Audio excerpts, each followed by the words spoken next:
அல்ல. ஆனால் அவர் சர்வவல்ல தேவன் நமக்காக பாடுபடும்படி ஒரு சாதா மனுஷன், நம்மளை போல ஒரு பாடுள்ள மனுஷனாக நமக்கு வெளித்தான் வந்திருக்கிறார். இரண்டால் இதனால் வந்தார், அவர் அழிக்கக்கூடிய வல்லமுள்ள தேவன் தான். ஆனால் அவர் அன்பின் எல்லையை யாரும் அறிந்துவிட முடியாது. அவருடைய அன்பின் நீள உயரங்களை எவரும் கணக்கிட முடியாது. அவருடைய பரிசுத்தத்துக்கு எவரும் முற்றுப்புள்ளி வைக்க முடியாது. அவருடைய நன்மை செய்வதை யார் தடை செய்ய முடியாது. ஏனென்றால் தேவன் ஒன்றை தீர்மானித்து விட்டால் அதை அவர் செய்ய முடித்தே திரும்புவார். எங்கே பார்க்கிறோம்? சோத்ராம் யோபுவை பார்க்கிறோம். தேவன் நினைத்த காரியம் ஒன்றும் தடைபடாது. அந்த வசனத்தை பார்க்கும் பொழுது தேவன் செய்ய நினைத்தது, அருமையான பிள்ளைகளே, உங்கள் மூலமாக செய்வன் ஒன்றை நினைத்தால் அது எப்படி நீ பின்விட்டு போனாலும் சரி, எந்த வழியிலே சினிமாறி போனாலும் சரி, தேவன் ஒன்றை கூடி பிடித்துக் கொண்டு வருவார். ஏனென்றால் அவர் உண்மையில் அதிக உலகத்தோடு முன்பாகவே தெரிந்து கொண்டபடியால் அவர் அந்த உலகத்துக்கு முன்னாக உன்னை முன்குறித்து இந்த உலகத்திலே எந்தெந்த காலத்திலே செய்ய வேண்டுமோ அந்தந்த காலத்திலே தேவன் நேர்த்தியாய் பூர்த்தியாய் செய்து முடிக்கிற ஒரே தேவன் அவர் சர்வ வல்லமுள்ள தேவனாய் இருக்கிறார். இதை நாம் அறிந்து கொள்ள வேண்டும், புரிந்து கொள்ள வேண்டும், தெளிவு கொள்ள வேண்டும். நம்முடைய வாழ்க்கையிலே இந்த சத்திய வேதங்கள் நமக்கு ஆழமாக, தெளிவாக, அன்பாக, பண்பாக நமக்கு போதிக்கப்பட்டிருக்கிறது. அவர் தேவனுடைய சத்தியத்தை நாம் முழுமையாய் அறிந்து கொண்டால் எல்லா விதத்திலும் எப்படி இருப்போம் தெரியுமா? நாம் சாந்தத்தோடு இருப்போம், நாம் அன்போடு இருப்போம், நாம் அமைதியோடு. ஆண்டவர் வேதம் சொல்வது சாந்த குணம் உள்ளவர்கள் பாக்கியவான்கள். பாருங்க, அங்கே சொல்லப்பட்டு பாருங்க, மத்தேயுவிலே 5 அந்த அதிகாரத்தை பார்க்கும் பொழுது சாந்த குணமுள்ளவர்கள் பாக்கியவான்கள், அவர்கள் பூமியை சுதந்திரித்துக் கொள்வார்கள். பிரியமான தேவபிள்ளைகளே, இன்றைக்கு நாம் இந்த சாந்தம் எப்படி வரும் என்றால் நம்முடைய சுயத்தினாலும் வரவே வராது, நம்ம முயற்சித்தாலும் வரவே வராது. ஏண்டா ஆண்டவரே சொல்லுகிறார், யோவான் 15 அதிகாரம் 5 வசனத்திலே, நான் திராட்சை செடி, நீங்கள் கொடிகள். அப்ப ஒருவன் என்னிலும் நான் அவன் நினைத்திருந்தால் மீண்டு கை கொடுப்பான் என்றால் ஆண்டு சொல்ல என்னால் அன்றி உங்கள் ஒன்று செய்யக்கூடாது என்று வலியுறுத்துகிறார். அப்ப ஆண்டவருடைய அபிஷேகத்தை பெற்றால் மாத்திரமே நாம் அவருடைய ராஜ்யத்தை ஸ்தாபிப்பதற்கு நம்முடைய கருவியாக்கத்தை பயன்படுத்துகிறார். பாருங்க, யோவான் 5 அதிகாரம் 15 நானே திராட்சை செடி, நீங்கள் கொடிகள். ஒருவன் என்னிலும் நான் அவனில் நிலைத்திருந்தால் அவன் மிகுந்த கனி கொடுப்பான். பாருங்க என்ன சொல்லுவாருங்க, எண்ணெய் இல்லாமல் மிகுந்த கனி கொடுப்பான். எண்ணெய் இல்லாமல் உங்களாலே ஒன்றும் செய்யக்கூடாது. அதாவது ஒரு மனுஷன் எப்படி இருக்கணுமா? அவன் மறுபுறப்படைந்து எப்படி இருக்கணுமா? அவர் சாயலை தரித்தனவா இருக்க வேண்டும். அவருடைய அன்பின் ராஜ்யத்தை குறித்து நாம் சொல்ல வேண்டும் என்றால் நாம் மறுரூபம் அடைய வேண்டும். நாம் மறுரூபம் அடைந்து அவரை போல வாழ வேண்டும். அவரை போல வாழ்வதற்குத்தான் தேவன் நீங்கள் காத்திருக்க வேண்டும். அந்த உன்னதத்தின் பலம் உங்களுக்கு வரும் பொழுதுதான் நீங்கள் என்ன செய்வீர்கள் என்று சொல்லப்பட்டிருக்கு. அப்போஸ்தலர் 1 அதிகாரம் 8 வசனத்திலே இங்கே தெளிவாக சொல்லித்தரப்பட்டிருக்கிறது. பாருங்க, பரிசுத்தாவி உங்களுக்கு எந்த ஆவி? பரிசுத்தாவி. ஏதோ போலவாவி வந்தாவி அல்ல, பரிசுத்தாவி. பரிசுத்தாவி எங்கே கிடைக்கும்? பரிசுத்த ராஜ்யத்திலிருந்து ஊற்றப்படுவதுதான் பரிசுத்தாவி. அந்த பரிசுத்தாவியை பெற்றால்தான் ஒரு மனுஷன் எப்படி வாழ முடியும்? பரிசுத்தமாக வாழ முடியும். அவன் தான் பரிசுத்த சாட்சி கொடுக்க முடியும். ஏனென்றால் பரிசுத்தாவி உலகத்தில் வரும் பொழுது நீங்கள் பலன். ஆனா பரிசுத்தாவி வந்தாலே என்ன உண்டாகும்? ஒரு பலன். என்ன ஒரு பலன்? உன்னத பலன். அந்த பரிசுத்தாவி வரும் பொழுது நீங்கள் பலன் அடைந்து எருசலேமிலும் யூதேயா முழுவதிலும் சமாரியாவிலும் பூமியின் கடைசி வரைந்தும் எனக்கு சாட்சிலார். பாருங்க, இந்த பூமியிலே கடைசி வரைசினும் நாம் சாட்சி இருக்க வேண்டும் என்றால் தேவனுடைய ஆவியால் நாம் நிரப்பப்பட வேண்டும். பரிசுத்த ஆவி இல்லாமல் ஒரு மனுஷனும் பரிசுத்தமாய் வாழ முடியாது. இந்த உலகத்துல பிறந்த பல மேதைகளா இருக்கலாம், ஞானிகளா இருக்கலாம், பரிசுத்தவங்களா இருக்கலாம். எந்த மனுஷனா இருந்தாலும் இந்த உலகத்துல பாவத்துல பிறந்த மனுஷர்கள் என்பதை மறந்துவிடக் கூடாது.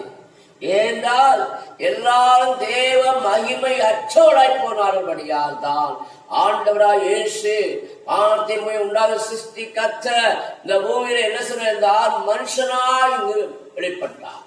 எதற்காக? அவர் உருவாக்கின, அவர் சிருஷ்டித்த, அவர் படைத்த, அவருடைய கரத்தால் உருவாக்கப்பட்ட மனுஷன் என்ன செய்யக்கூடாது? கெட்டு போகக்கூடாதற்காக இந்த உலகத்திலே மீண்டுமா. ஏனென்றால் தேவனால் தள்ளப்பட்ட அந்த தூதர் கூட்டம் ஆண்டவர் சபிக்கப்பட்டு தள்ளப்பட்டபடியால், அவர் இந்த உலகத்திலே தள்ளப்பட்டபடியால் அவர் எப்படி இருக்கிறார்? பொய்யனும் பொய்க்கு பிதாவுமா இருக்கிறார் சொல்லப்பட்டிருக்கிறது. அவனை மேற்கொள்வதற்குத்தான், அவன் இருந்த ஸ்தலத்தை அவன் கூட்டத்தினுடைய பதிலாகத்தான் ஆண்டவர் தன் ரூபத்தின்படியும் தம் சாயல்படியும் என்ன செய்தாரே? அவருடைய பிள்ளையாகி நம்மளை அவர் உருவாக்கினார். எல்லாத்தையும் உண்டாக்குறேன் சொன்ன தேவன், எல்லாத்தையும் நடப்பித்த தேவன், எல்லாத்தையும் ஜீவ கொடுத்த தேவன். மனுஷன் மட்டும் என்ன செய்யல? உண்டாகட்டும் சொல்லவில்லை. அல்லேலூயா, அல்லேலூயா. ஆவியானவர் என்ன செய்தாரு? அவருடைய நாசியிலே, அவருடைய சுவாசத்தை அவர் உண்டாக்கின மனுஷனுடைய நாசியிலே என்ன செய்தாரு? ஊதினார். அப்ப இங்கே என்ன வருது? இங்கே ரெண்டு மனுஷன் தான். யாரு? முதல்ல ஆதாம் ஊதி அவனை ஜீவ மனுஷனாக மாற்றினான். அடுத்தபடிதான் ஆதாம் தனிமையில் அந்த ஆதாம் தனிமையில் இருப்பது நல்லது கண்டு அவன் ஏற்ற துணை உருவாக்குன்னு சொல்லி என்ன செய்யாரு? முதல்ல டிராக்டர் ஆபரேஷன் பண்றால் இதுதான் அஸ்திவாரம். இங்கே இயேசு கிறிஸ்து என்ன செய்தாரு? அவனை அயர்ந்த நித்திரை பண்ணி அவனை விழா எலும்பை ஒன்றை உருவி அவனை என்ன செய்தாரு? மனுஷியாக ஏவா ஆதாமுட்டை கொண்டு வந்தார். அவன் அவளை ஏவாள் என்று பெயரிட்டு அவளை தன்னை மனைவியாக்கி கொண்டான். அல்லேலூயா. பாருங்க, தேவன் ஏன் இன்னொரு மனுஷனை மண்ணை எடுத்து உருவாக்கலாமே? காரணம் என்னவென்றால் இந்த ரெண்டு பேர் தான் எப்பொழுதும் என்னத்தான் சண்டைப்பட்டாலும் என்னத்தான் விரோதமா இருந்தாலும் இந்த ரெண்டு நாள் தான் ஒரு மனதோடு சேமன். ஆகவேத்தான் அவர் சொன்னாரு, எங்கே 2-3 பேர் ஒரு மனதோடு ஜீவிக்கிறார்களோ அங்கே நான் வந்து உங்களை ஆசிரிப்பேன். இந்த 2 பேருடைய ஒரு மனம்தான் பரலோகத்தை அசைக்கும். ஆவேதான் அவர் ஆரம்பத்திலே சொல்லிவிட்டார், 2 அல்லது 3 பேர். அப்ப 2 அல்லது 3 நாள் ஒரு கணவன், ஒரு மனைவி, ஒரு பிள்ளை, 3ஆவது. அவன் கணவன் மனைவி ஒன்றுபட்டால் தான் இந்த பிள்ளைகளுடைய ஆசீர்வாதம் கிடைக்கும். அப்ப ஆண்களுடைய திட்டம் என்ன, தீர்மானம் என்ன பாருங்க. மல்கியா 2 சொல்லப்பட்டது பாருங்க. அவர் ஒருவரை அல்லவா படைத்தார், அவர் ஒருவரை அல்லவா படைத்தார். அவர் பிறகு ஆவியோட பரிபூர்ணமா இருந்தது என்னதான். அப்ப பரிசுத்தாவி ஆனவருடைய ஆளுகை உட்பட்டபடியாக அவர் என்ன செய்தார்? ஒருவரைத்தான் படைத்தார். அவர் ஒருவரை அல்லவா படைத்தார். ஆவி பரிபூர்ணமா இருக்குது. ஏன் ஒருவரை படைத்தார்? பரிசுத்த சந்ததியை பெற்றெடுக்கும்படிக்குத்தானே. என்ன சந்ததியா? பரிசுத்த சந்ததி. அப்போ பரிசுத்த சந்ததி எடுக்கத்தான் ஆண்டவர் என்ன செய்தாரு? அவருடைய ஆணும் பெண்மா சிருஷ்டித்தார். அல்லேலூயா. அப்ப நீங்களும் நானும் இதை நன்றாக உணர வேண்டும்.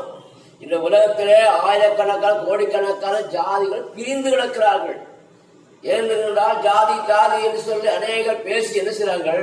பெருமை கொண்டு, ஆணவம் கொண்டு, அகங்காரம் கொண்டு தங்கள் வாழ்க்கையை வீணடிக்கிறார்கள் என்று மறந்துவிடக்கூடாது. வேதம் தெளிவாக சொல்வது, தேவனுடைய ஆவியால் நடத்தப்பட்டவன் தான் தேவனுடைய புத்திரன் சொல்லப்பட்டது. ஏனென்றால் ரோமர் 8:14 சொல்லப்பட்டது பாருங்க. ஸ்தோத்திரம். ரோமர் 8:14. மேலும் எவர்கள் தேவனுடைய ஆவியால் நடத்தப்படுகிறார்களோ, மேலும் எவர்கள் தேவனுடைய ஆவியால் நடத்தப்படுறாங்களோ புத்திரராய் இருக்கிறார்கள். பாருங்க, யார் புத்திரா? தேவ ஆவியிலே நடத்தப்பட உங்களை யார் நடத்துகிறார் என்பதை அறிந்து கொள்ள வேண்டாம். உங்களை ஆள்வர் யார்? பரிசுத்தாவியானவரா இல்லை மாம்சத்தின் ஆவியா? ஏண்டா வேதம் தெளிவாசலுக்கு மனுஷனுக்கு நரமாய் தோன்றும் வழிகள் உண்டு, முடிவோ மரணம். மனுஷன் செம்மையான வழிகள் நடப்பதற்கு பிரியப்படுவான், ஆனால் அது முடிவே மரணம். ஆனால் பரிசுத்தால் நல்ல மனுஷன் நடைகள் கர்த்தரால் உறுதிப்படும் என்று சொல்லப்பட்டது. ஏண்டா கர்த்தரால் நடத்தப்படுற மனுஷன் அவருடைய முடிவு கிரியைகள் நற்கிரியை மூலம்தான் ஒரு மனுஷனை என்ன செய்ய முடியும்? அடையாளம் கண்டுகொள்ள முடியும். அப்ப ஆண்டவரா இயேசு கிறிஸ்து இந்த உலகத்திலே எத்தனையோ பாடுகள், வேதனைகள், நிந்தைகள், அவமானங்களை சகித்து என்ன செய்தாரு? பிதாவுடைய சித்தத்தை செய்து முடித்தார். ஏன் அவர் தான் நமக்கு முன்னோடியை தவிர வேற இந்த உலகத்துல எந்த ஒரு மனுஷனும் என்ன செய்ய முடியாது, முன்னோடி ஆக முடியாது. ஏனென்றால் ஆண்டவருடைய பரிசுத்த வேதத்தை நன்றாக நீங்கள் பார்த்தீர்கள், அந்த வேத வசனங்கள் ஒவ்வொன்றும் ஜீவனுடையதா இருக்கிறது. அந்த ஒவ்வொரு வார்த்தைக்குள்ளும் இயேசு வாழ்ந்து கொண்டிருக்கிறார். அருமையான தேவர்களே, நாம் எங்கும் ஓடி அலைய வேண்டிய அவசியம் இல்லை. ஆண்டவருக்கு எழுதி கொடுத்த வேதத்தை நன்றாய் அறிந்து அவருடைய வார்த்தையிலே நடப்போம் என்றால் ஆவியான தேவன் நம்மளை என்ன செய்வார்? சத்தியத்திலே நடத்துவார்.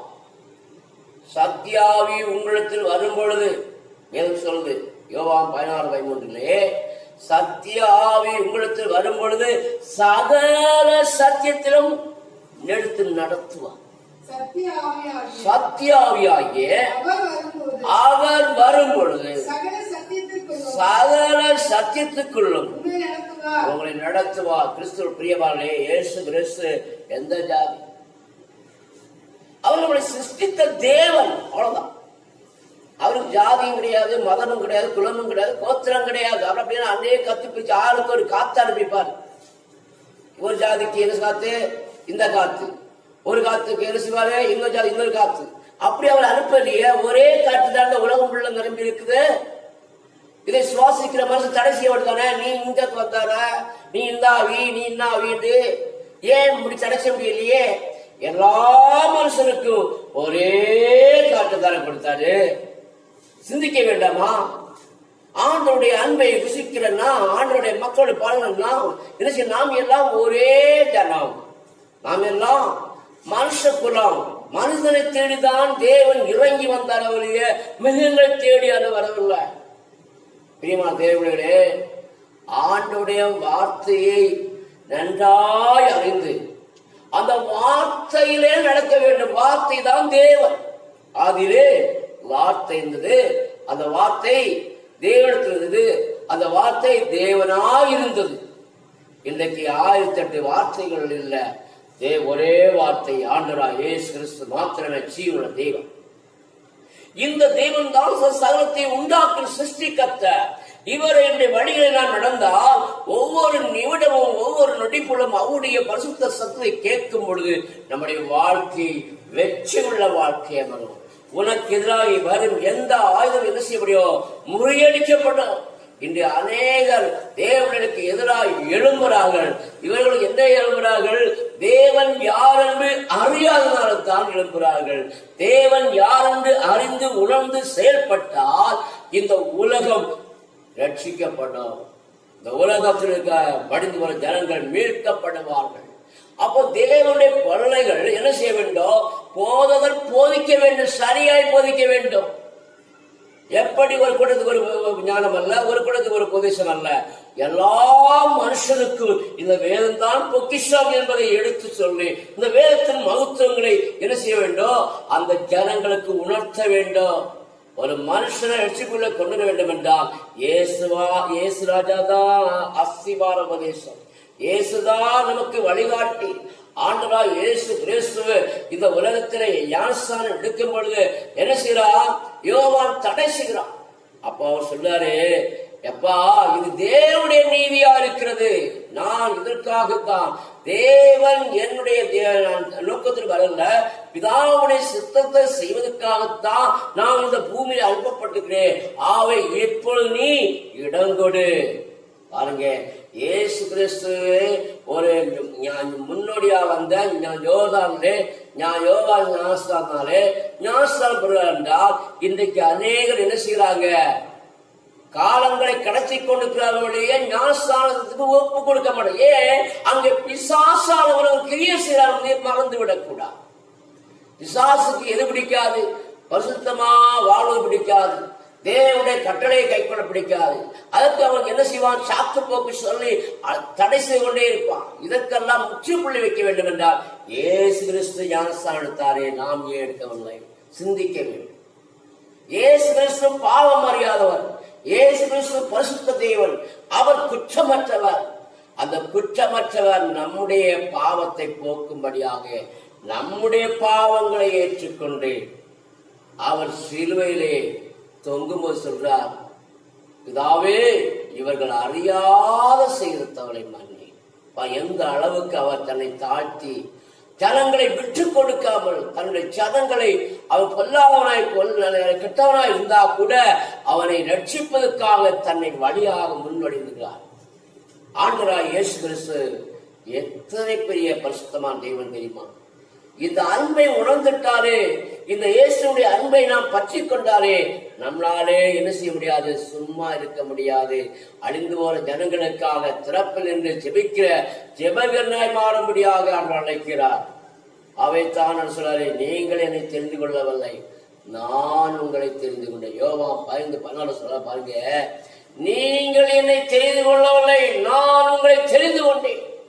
நீங்களின் நாமத்தில் தாவைகளுக்கு எதுவோ அதை அவர்கள் கொடுக்கத்தக்கதாக நீங்கள் போய் கனி கொடுக்கும்படிக்கு, உங்கள் கனி நிறைத்திருக்கும்படிக்கு நான் உங்களை ஏற்படுத்தினேன்னு சொல்றார்.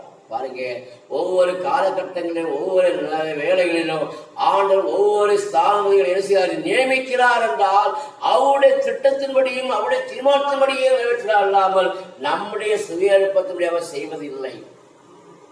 அருமையான தேவனுடைய நாட்கள்ல அவருடைய ஆவியால் நடத்தப்பட்டால் மாத்திரமே நாம் அவருடைய ராஜ்யத்தின் பிள்ளைகளாய் மாற முடியும். வேதம் சொல்லுது 2 Corinthians 5:17, இப்படி இருக்க ஒருவர் கிறிஸ்துவுக்குள் பிறந்தால் அவன் புது சிருஷ்டியா இருக்கிறான். எப்படி இருக்கிறான்? அவன் புது சிருஷ்டியா இருக்கிறான். பழையெல்லாம் ஒழிந்தன, எல்லாம் புதிதாயின. அருமையான தேவ பிள்ளைகளே, நாம் நன்றாய் கவனிக்க வேண்டும். ஆண்டவர் சொல்றார், இப்படி இருக்க சோத்ரா 2 Corinthians 5:17 படி சோத்ரா 2 Corinthians 5:17 அங்க தெளிவா நமக்கு அறிவிக்கப்படும். இப்படி இருக்க ஒருவன் கிறிஸ்துவுக்குள் இருந்தால் அவன் புது சிருஷ்டியா இருக்கிறான். பழையவன் எல்லாம் ஒழிந்து போயினேன், எல்லாம் புதிதாயின. அருமையான பிள்ளைகளே, நாம் நன்றாய் உணர்ந்து கொள்ள வேண்டும். நாம் யாருக்குள்ள பிறக்க வேண்டும்? கிறிஸ்துவுக்குள்ளாக. ஆண்டவராகிய இயேசு கிறிஸ்துவுடைய இரத்தத்தால் கொள்ளப்பட உடன்படிக்கை தான் இந்த உடன்படிக்கை. அவைத்தான் 1 யோவான் 2:5 அங்கே இப்படியாய் சொல்லப்பட்டிருக்குது. பாருங்க, இந்த சத்தியத்தை பலமுறை நாம் கேட்டாலோ நாம் கீழ்ப்படிவதே கிடையாது. வேதம் தெளிவாய் எழுதி வைத்திருக்கிறது. அந்த வேதத்தை நன்றாய் அறிந்து அந்த வார்த்தையில் நடப்போம் என்றால் நாம் உலகத்தை பார்க்கவே கூடாது. படிங்க, அவருடைய வசனத்தை கை கொள்ளத்தில் தேவ அன்பு. என்ன அன்பு? தேவ அன்பு. தேவன் எப்படி நமக்கு வழிகாட்டினார்? பிதாவுடைய சுத்தத்தை செய்வதாக. பிதாவுடைய நீதியை ஏற்றுக்கொண்டு வந்த தேவன் நமக்காக அவர் அன்பு காட்டின தேவன். தேவ அன்பு பூர்ணப்பட்டது சொல்லும். அவருடைய வசனத்தின்படி கை கொண்ட மனுஷன் கை கொண்டு நடக்கணும். ஏதோ தானே அல்ல, எப்படி அல்ல, இப்படித்தான் வாழ வேண்டும். ஆண்டவராகிய இயேசு கிறிஸ்து நம் கூடவே இருக்கிற தேவனா இருக்கிறார். அவைத்தான் நான் உனக்கு போதித்து நீ நடக்க வேண்டிய வழியிலே உன்னை நடத்துகிற கர்த்தர் நானே என்று சொல்லி நமக்கு திட்டமாய் தீர்க்கமாய் சொல்ற தேவனா இருக்கிறார். அருமையான பிள்ளைகளே, வேதம் தெளிவா சொல்லுது.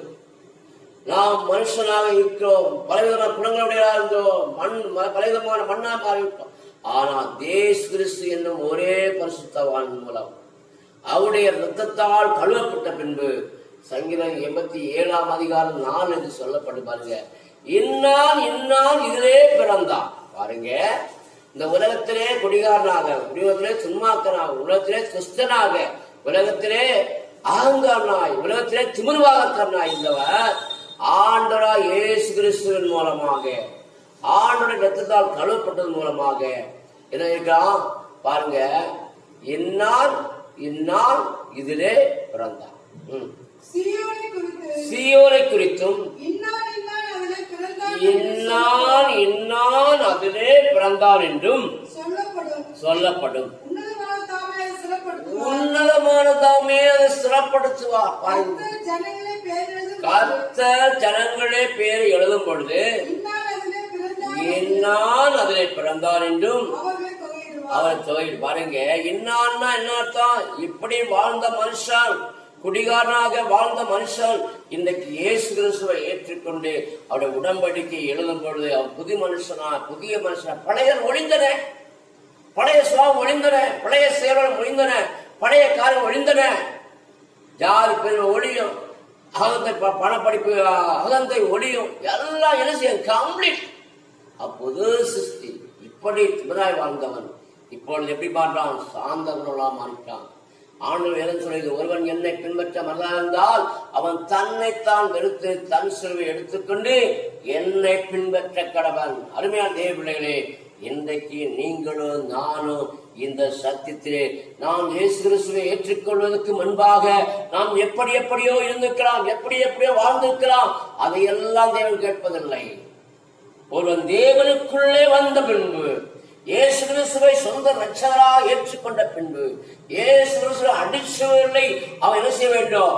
அனுதினமாக கடைபிடிக்க வேண்டும் என்பதுதான் தேவனுடைய மரபாக இருக்கிறது. ஆண்டுடைய சட்டத்தை நாம் கை கொள்ளும் பொழுது அனுதினமும் தேவனும் கூடவே வர தேவனா இருக்கிறார். சங்கீதம் 42:14 சொல்ல, இந்த தேவன் என்னைக்கு நம்முடைய தேவன், அவர் மரணம் மட்டும் நம் கூடவே வர்ற தேவனா இருக்கிறார். அன்பால் தேவ பிள்ளைகளே, இந்த யூடியூப் வழியாக சந்திக்கிற நீங்கள் எப்படிப்பட்ட வாழ்க்கையும் வாழ்வதற்காக அழைக்கப்படவில்லை. இப்படித்தான் வாழ வேண்டும். ஒரு நீதியை நமக்கு அருமையான வேத மூலமாக நமக்கு தெளிவுபடுத்தி இருக்கிறார் இயேசு கிறிஸ்து. இந்த இயேசு கிறிஸ்து அனுதினமும் கூடவே இருக்கும்படியாகத்தான் இந்த உலகத்திலே நமக்காக அடிக்கப்பட்டு நொறுக்கப்பட்டு அவர் மரித்து அவர் தேவன் என்பதை நிரூபித்து காண்பித்து அவர் என்ன செய்தார்? இந்த ஆலயத்தை இடித்து போடுங்கள், இந்த ஆலயத்தை 3ஆம் நாள் கட்டி எழுப்பின வாக்கும்படி அவர் இந்த உலகத்திலே மனுக்குலங்களுடைய பாவத்தையும் சாபத்தையும் ஏற்றுக்கொண்டு இருந்தாரு. மரணமடைந்து அவர் பிதாவுடைய சித்தத்தை செய்து முடித்தபடியா பிதாவான தேவன் அவரை 3ஆம் நாள் உயிரோடு எழுப்பி இந்த உலகத்திலே 50 நாள் எல்லாருக்கும் காட்சியாகி கடைசியாக என்ன செய்யினார்? அவர் எழுந்து போகும் பொழுது, நீங்கள் சீசரை பாசுகிறார், நீங்கள் புறப்பட்டு போய் சகல ஜாதி ஜனங்களையும் சீசராக்கி அவருக்கு பிதா குமாரன் பரிசுத்தாவில ஞானஸ்தானம் கொடுத்து அவருக்கு என்ன செய்ய வேண்டுமா? உபதேசம் பண்ணுங்கள். முதல்ல அவங்க சீசராக்க வேண்டும், அப்புறம் என்ன செய்ய வேண்டும்? அவர்களை தேவனுடைய உடன்படிக்கை கை கொண்டு செய்து அப்புறம் என்ன செய்யணும்? அவர்களை வளர்த்தும்படியாக, அவர்கள் வளர்ந்து கொள்ளும்படியாக அவர்களுக்கு இந்த வேதத்தின் 66 புஸ்தகத்தின் வழியாக என்ன செய்ய வேண்டும்? போதனை கொடுக்க வேண்டும். அந்த போதனையினாலே அவர் என்ன செய்வார்கள்? பலனடைவார்கள். சங்கீதம் 29:12 சொல்வது, கர்த்தர் தம் ஜனத்துக்கு பலன் கொடுப்பார், கர்த்தர் தமக்கு தம்முடைய ஜனத்துக்கு சமாதானம் அவளை ஆசீர்வதிப்பார். பாருங்க, எப்பொழுது சமாதானம் கிடைக்கும்? முதல்ல பலன். என்ன பலன்? அந்த பரிசுத்தால் உன்னத பலன். அந்த பலனை கொடுத்து ஒரு மனுஷன் உடன்படிக்கை பண்பு தேவன் அடுத்தது சுத்தமான பின்பு அவனுக்கு கொடுக்கிறது பரிசுத்தால் அபிஷேகம். அடுத்தபடி என்ன செய்யறாரு? அவருடைய சமாதானம், சத்தியம். இந்த சத்தியம் என்ன செய்ய ஒரு மனுஷனுக்கு சமாதானத்தை கொண்டு வரும். இந்த சமாதானம் வந்த பின்பு தான் என்ன செய்வாரு? இந்த பலனும் சமாதானம் வந்த பின்பு அவனை தேவன் என்ன செய்வாரு? ஆசீர்வாதத்தால் நிரப்புறதேனா இருக்கிறார். உங்களையும் என்னையும் அவர் அப்படியா நிரப்புவதற்காகத்தான் தேவன் தெரிந்து கொண்டு இந்த நாளில் உங்களை அவர் ஆசீர்வதித்து அவர் உங்கள் கூடவே இருக்கிறபடியால் நான் உங்களை நடத்துற தேவனா இருக்கிறேன் சொன்ன தேவன். நான் உன்னை நடத்துற தேவன். உன் தேவனாய கர்த்தர் நானே, என்னை தவிர தேவன் இல்லை என்பது தெளிவா சொல்லி நம்மளை இந்த நாளிலே அவர் நம்மை ஆசீர்வதித்து காத்துக் கொள்கிறார். பிரியமான தேவர்களே, இந்த நாளிலும் இந்த வார்த்தை கேட்ட நீங்கள் அநேகருக்கு இந்த சத்தியத்தை சொல்லுங்கள். நீங்கள் சொல்லும் பொழுது உங்கள் மூலமாக 1000 பேருக்கு சொன்ன ஒருத்தன் கூட மனம் திரும்பினால் போதும், ஆண்டவர் மகிழ்வுடுவார். அல்லேலூயா. அவை கர்த்தர் உங்களை ஆசீர்வதிப்பாராக. ஆமையா தாமே ஆலோசிகளாக. அன்பின் பரலோக பிதாவே, இந்த ஏற்றிபடியாக ஜனங்களை ரட்சிப்பீராக. இந்த வார்த்தையை கேட்கின்ற ஜனங்களை ரட்சிப்பீராக. இந்த வார்த்தை மூலமாக அநேக மக்கள் பயன்பட கர்த்தர் தாமே கொண்டு செல்லபடியாக இயேசு கிறிஸ்துவின் ஜீவனுள்ள நாமத்தில் என்ற நல்ல பிதாவே. ஆமென், ஆமென். ஆத்மாவே கர்த்தரை ஸ்தோத்திரி, என் உள்ளமே